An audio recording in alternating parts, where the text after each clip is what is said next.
The knock came late, when the colony's artificial night had already dimmed the sky over Outpost Helios. Most people were asleep, and Cale Arden preferred it that way. Night meant fewer interruptions, fewer questions, and more time to work. Cale stood alone in his workshop, surrounded by half-built machines and humming power cells. He was an engineer, not a soldier or diplomat, and he liked things that followed rules. Metal obeyed force. Circuits followed logic. People were far more difficult. He wiped grease from his hands and frowned. No one visited at this hour unless something was wrong. The knock came again, slow, careful, almost uncertain. Cale moved toward the door, activating the security scan with a flick of his wrist console. The scanner hesitated, then flashed yellow, unknown biological signature, non-hostile, low energy levels. "That's new," Cale muttered. He unlocked the door but kept one hand near the emergency seal. The door slid open with a soft hiss. She stood there silently. She was tall, slightly taller than Cale, with pale, faintly glowing skin that shimmered like moonlight on water. Her eyes were large and dark, reflecting the corridor lights. Her form was humanoid but not human, too smooth, too precise, as if shaped by careful design rather than chance. And she was wearing his jacket. It was unmistakable. A dark utility jacket with reinforced fibers, built-in temperature control, and Cale's stitched name tag on the inside collar. He had lost it months ago during a rescue operation on the frontier. Under the jacket, there was nothing else. No armor, no tools, no visible technology. Cale froze, not out of fear, out of confusion. She noticed his reaction and slowly extended the jacket toward him, as if offering it back. "I have returned what belongs to you," she said. Her voice was soft, careful, like someone using sound for the first time. Cale cleared his throat. You can keep it on," he said quickly. "That's not a problem." Her head tilted slightly. "It was not designed for me. It has completed its function." Cale blinked. "Its function." She lowered her arm but did not remove the jacket. "Survival." That word caught his attention. "Come inside," Cale said after a moment. "You shouldn't be standing in the corridor." She hesitated, then stepped forward. The door closed behind her. Inside the workshop, the lights brightened automatically. Machines hummed softly and the air was warm and dry. The alien looked around, absorbing everything with quiet focus. Cale gestured toward a chair. "Please, sit." She remained standing. "I do not require rest." "Humans offer seats when they want to talk," Cale said. "It's polite." She considered this, then sat carefully, as if copying the idea of sitting rather than knowing it naturally. Cale leaned against a workbench, keeping a respectful distance. "My name is Cale Arden. That jacket you're wearing, it's mine, or was mine." "I know," she replied. "That is why I came." "Who are you?" he asked. "My designation does not translate well," she said. "You may call me Lyra." Cale nodded. "All right, Lyra, you said the jacket helped you survive. How?" She placed one hand over the fabric. "Your creation adapts. It learns the needs of its wearer. When I found it, my body was failing. The environment was lethal to my kind." Cale's stomach tightened. "You were on Kepra 9. "Yes." Kepra 9 was a dead world, toxic air, unstable gravity, no native life. Cale remembered that mission clearly, a transport crash. He had searched for survivors until his oxygen timer screamed at him to leave. He had lost the jacket during the evacuation. "You shouldn't be alive," Cale said quietly. "I was not," Lyra replied. "Not fully." She stood and slowly opened the jacket just enough to reveal her torso. There was no flesh beneath it, not in the way humans understood. Faint lines of light moved under her skin, pulsing gently, synchronized with the jacket's energy field. Cale stared, stunned. "My species exists in a fragile balance," Lyra said. "Without protection, we disperse. Your jacket stabilized my form." Cale swallowed. "It was never meant to do that." "But it did," she said simply. "That is why humans are feared." Cale laughed nervously. "We're engineers, not gods. Your kind creates without fully knowing the outcome, Lyra said. That is both dangerous and remarkable. Kale rubbed his face. So you came all this way just to give it back? Yes, and to see the one who made it. Kale straightened. Why? Because your object bonded with me, Lyra said, and through it I learned of you. Kale frowned. That's not possible. It is for my kind, she said. We interface with technology at a fundamental level. The jacket carried traces of your intent, your logic, your persistence. He didn't like how accurate that sounded. You could have kept it, Kale said. No one would have known. I would have known, Lyra replied, and the balance would be wrong. Silence filled the room. Kale exhaled slowly. You can't leave the jacket, he said. Not like this. You said it's stabilizing you. Yes, Lyra said. Without it I will fade. Kale's mind raced. Then taking it back would kill you. That is correct. Kale looked at the jacket again. A piece of clothing he had designed to protect miners from radiation storms. Nothing more. Or so he thought. Then why return it at all, he asked. Because it no longer belongs only to you, Lyra said.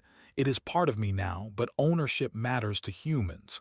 Kale snorted softly. You've done your research, she nodded.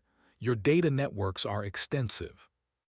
Kale pushed himself off the bench. All right, let's slow this down. You're not dying tonight and you're not standing half-protected in my workshop. She watched him carefully. What do you propose? I propose we modify the jacket, Kale said. Separate its stabilizing function from the physical garment.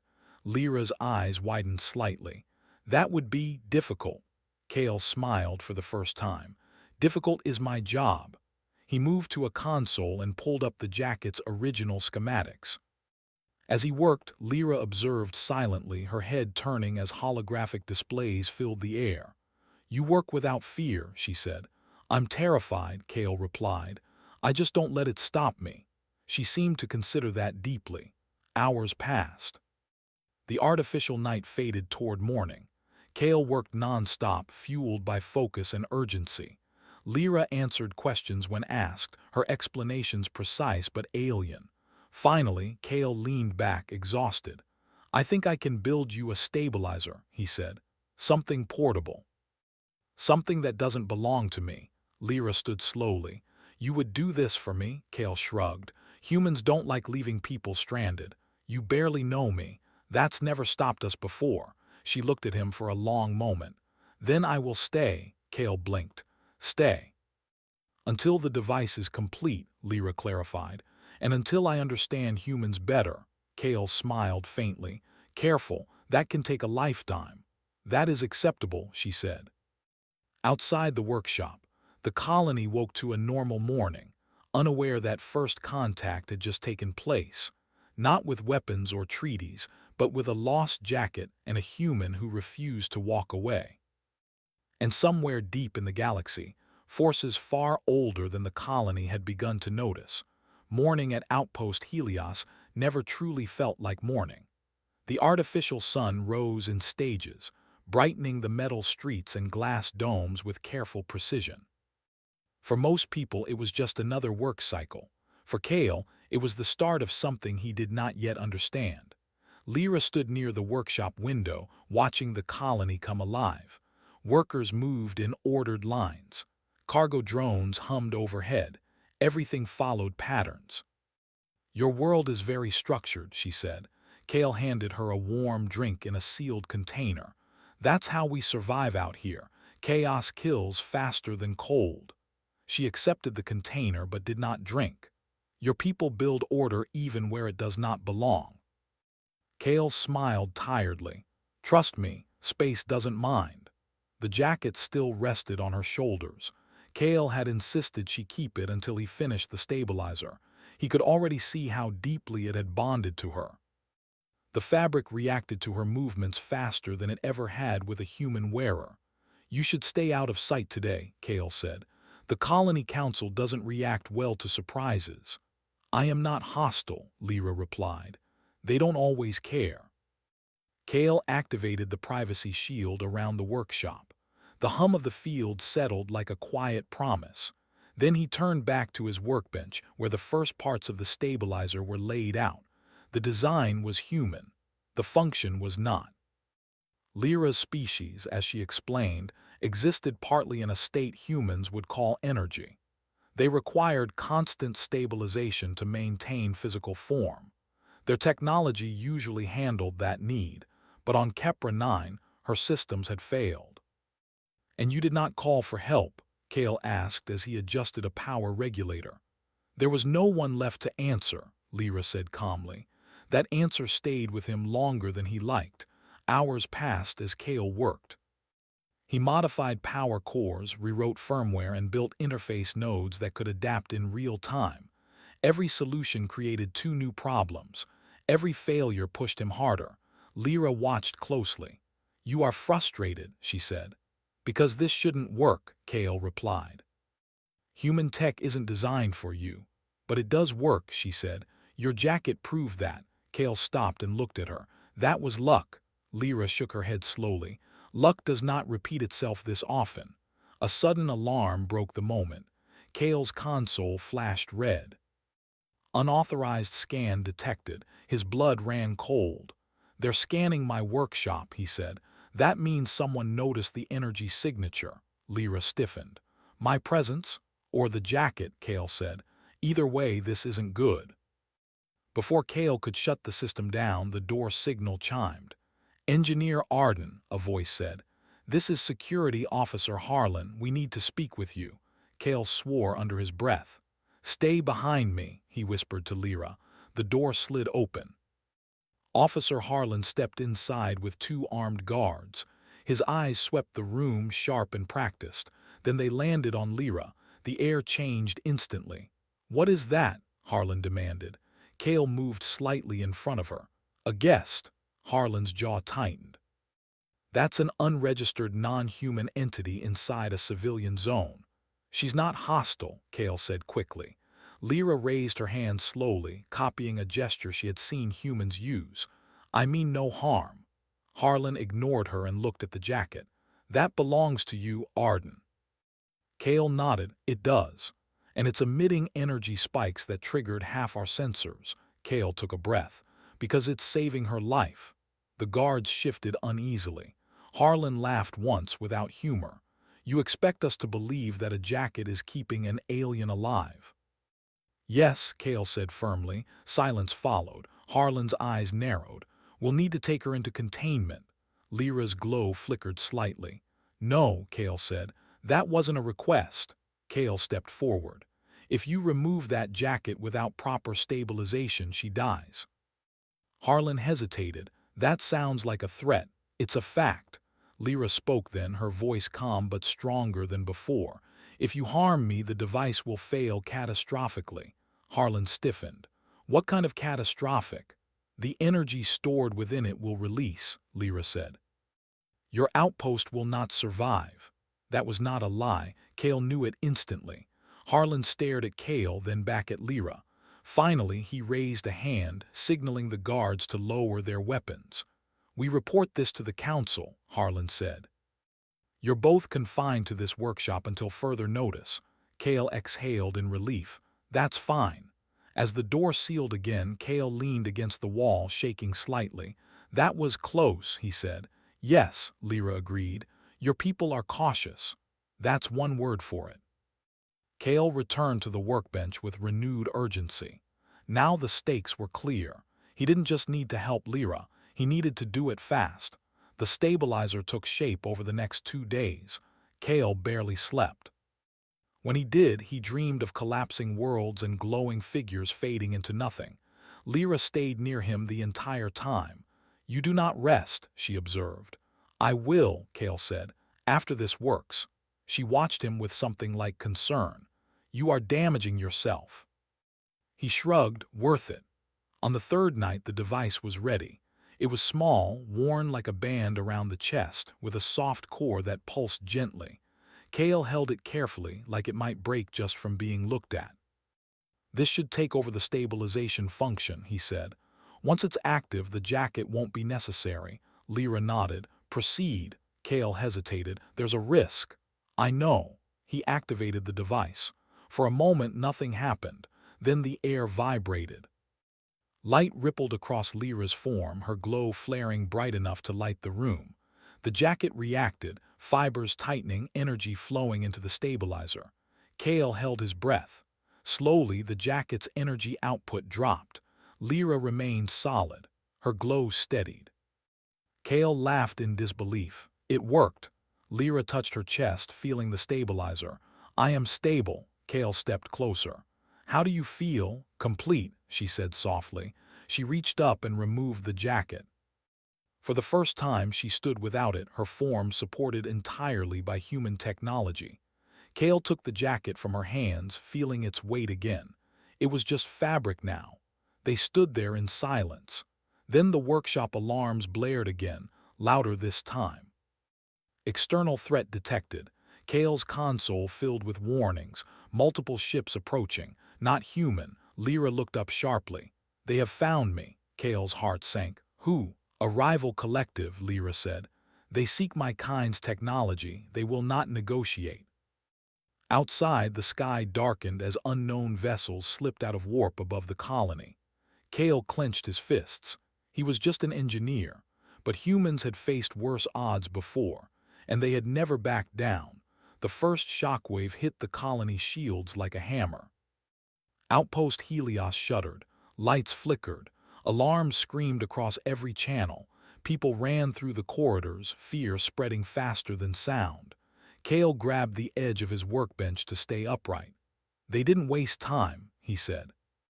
Outside the transparent dome, 3 massive ships hovered in perfect formation. Their surfaces bent light, making their true shapes hard to see. Energy gathered along their undersides, slow and deliberate. They believe fear weakens resistance, Lyra said. It often does. Kale looked at her. She stood calm, her glow steady, the stabilizer working perfectly. For the first time since he had met her, she looked whole. Can they breach the shields? Kale asked. Yes, Lyra answered. Eventually, Kale nodded once. Then we don't wait. He moved to the central console and opened a wideband channel to the colony command center. This is Engineer Kale Arden, he said. I have visual on the hostile ships. They're here for my guest. The council chair's face appeared on the screen, tense and pale. Arden security reports confirm non-human vessels. What do you suggest? Kale took a breath. I suggest you let me help. Silence followed. You're an engineer, the chair said carefully, not a tactician. Kale glanced at Lyra. Humans survive because we solve problems with what we have, not what we wish we had.